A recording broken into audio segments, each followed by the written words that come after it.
आज हम आपको दिखाएंगे कि कश्मीरी वाज़वान में पुलाव कैसे बनाया जाता है। This is a famous Kashmiri pulao and it's not served in the restaurants. The one that they serve you is completely different.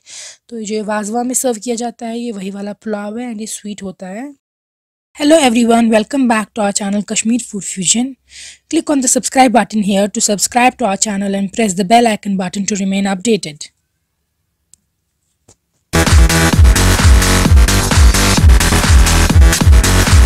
The main ingredient is fried onions. ये onions हमने काफ़ी फ्राई किए हैं, डार्क ब्राउन एंड क्रिस्पी बनाए हैं ताकि colour मिले हमारे मटन स्टॉक को. So you have to fry them until they are dark brown and crispy.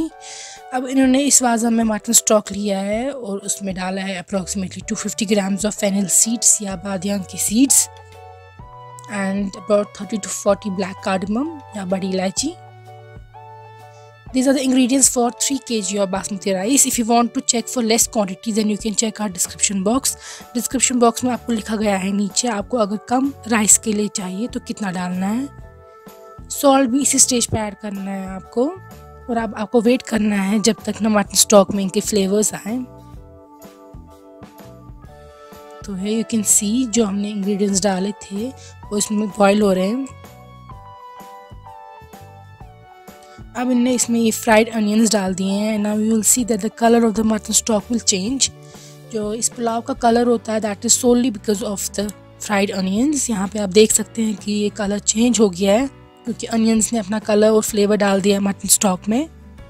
तो ये बॉयल करते रहते हैं ब्लैक कार्डमम, फेनिल सीड्स और इन अनियंस को. अब ये स्ट्रेन करेंगे इन स्पाइसेस को और हमारे पास ये रिड्यूस मटन स्टॉक है. He's adding some more plain mutton stock where you can add water and passing it through the spices. So यहाँ पे आपके पास mutton stock है and now you have to cook the basmati rice in this mutton stock. Here you can see it. As I said, this is for 3 kg of basmati. इसलिए मैंने इसमें 10 to 15 green cardamom में छोटी इलायची डाल दी है और 5 से 6 सिनेमन स्टिक्स या दालचीनी की स्टिक्स डाल दी हैं. अब ये इसमें ऐड कर रहे हैं ज़ीरा भी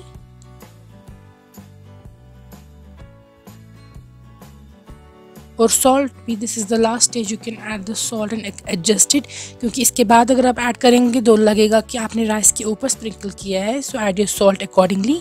अब इसमें मैंने वॉश बासमती ऐड की है and they will cook it on this charcoal since it was made in a wedding ceremony. तो ये लोग चारकोल पे कुक कर रहे हैं. At home you can use your rice cooker to cook the basmati. तो आपका जो रेशो होगा for water and rice, आपको हर एक कप ऑफ बासमती राइस के लिए लेना है 2 cups of water. So the ratio is 1 cup of rice and 2 cups of water. So you can skip this part and you can cook it in your rice cooker easily. And he's adding some more mutton stock. Since they are experts, they don't need to measure these things. They can cook it without proper measurements. तो ये इसलिए और add कर रहे हैं mutton stock and he will cook this rice, basmati rice or our pulao until it's 70% done. So he is breaking the granules to check if it's 70% done or not. And you will not have to go through all this. अगर आप rice cooker में आराम से cook कर सकते हैं, you will have to skip this part then.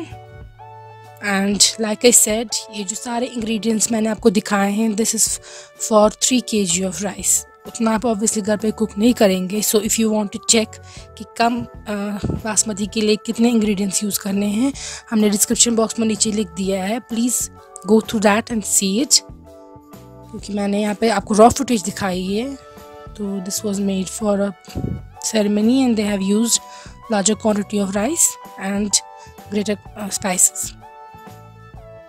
तो if the basmati rice will be 70 to 80% done, अब इसने इसको ट्रांसफ़र किया है in another copper vessel and he will put it on low flame now.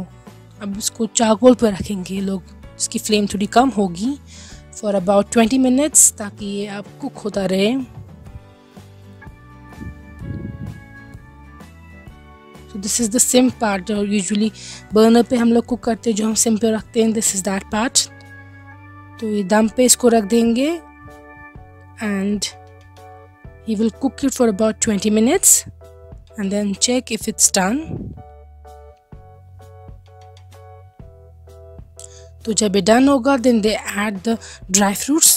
ये ऐड करते हैं, इसके बाद फिर से 5 मिनट तक कुक करते हैं and you get the dry fruits and the pulao.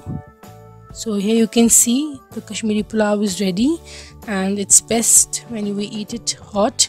Thank you for watching this recipe. Please try this at home and let me know in the comments if you want me to make some other recipes.